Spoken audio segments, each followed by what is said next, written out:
السلام عليكم ورحمة الله وبركاته. نويت تبطل سجاير؟ إن شاء الله تكون نويت. في 5 حاجات لازم تكون على دراية بيهم أنت وبتبطل.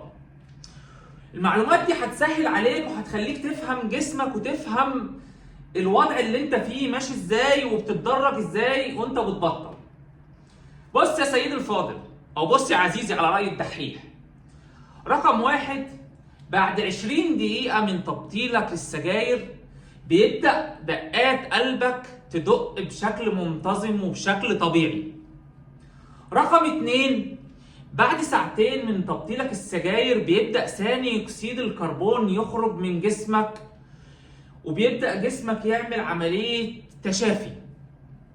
بعد 2 أسبوع بتبدأ حاسة الشم وحاسة التذوق، لأنك أنت ما بتبقاش حاسس بحاجة.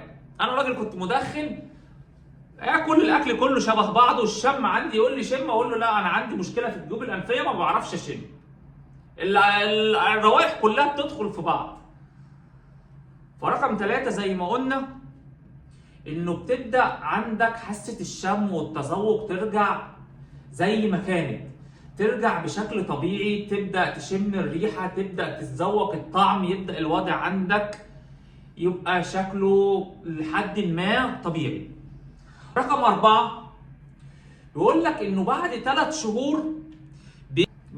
شهور بتبدأ الرئة عندك تتخلص من كل السموم اللي فيها، بتعمل عملية تنظيف ذاتي، بتبدأ خلاص تكون رجعت ان هي نظفت نفسها ذاتيا، سبحان الله، وبترجع لمعدلها وشكلها الطبيعي.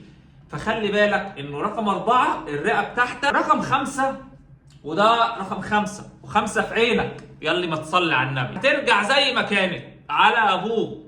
5، بعد 9 شهور بيبقى معدل اصابتك بالبرد والانفلونزا هو ضعيف جدا جدا جدا. بيبدأ عندك المناعة عندك يرجع يشتغل بشكل قوي. ففكرة اصابتك بالانفلونزا او بنزلات البرد او بالاحتقان او بتقل بمعدل قليل جدا جدا جدا. فدول 5 معلومات و5 في عينك تاني اللي ما تصلي، حبيت اقول لك عليهم عشان تبقى عارف تمشي ازاي وتبقى عارف انك لما تبطل سجاير جسمك هيتعامل ازاي. تمام؟ براءة.